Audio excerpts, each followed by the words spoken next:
Amnesty International уюму Алексей Навальныйды айбир туткунуда атоодон баш тартты. Тагыраагы буга Навальныйдын 2000-жылдары жек көрүүчү мандайда айткан сөздөрү себеп болгону айтылат. Бирок кайсы сөзү мындай чечимге себеп болгону так айтылган эмес. Бул туурасында эл аралык Amnesty International укук коргоо уюму саясатчы Алексей Навальныйды айбир туткуну деп таануу чечим жокко чыгарганын аталган уюмдун Чыгыш Европа жана Борбор Азия боюнча медиа менеджери Медиазона сайтына билдирген. Ооба, биз эми ага карата намыс туткуну деген сөздү колдонбойбуз. Анткени биздин укуктук жана саясий бөлүм Навальныйдын 2000-жылдардын ортосунда айткан сөздөрүн изилдеп, алар жек көрүү сөздөрүнүн деңгээлине жеткен деген бүтүмгө келишкен.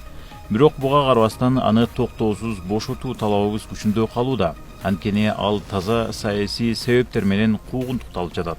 Эске салсак, Навальный бир ай мурда Москвада Аба майданына кармалгандан кийин Amnesty International уюму аны намыс туткуну деп атап, орус бийлигинин аракеттерин сынга алган. Бирок кийин укук коргоочу уюмга Навальныйга мындай наамды ыйгарууга каршы чыккан арыздар келип түшкөнүн билдирген. Белгилей кетсек, 44 жаштагы Алексей Навальный Орусиянын бийлигин кескин сындагандардын бири. Ошондой эле ал жакында эле президент Владимир Путиндин байлыгына байланыштуу бир катар иликтөөлөр жасап, коомчулукка кеңири таанылган.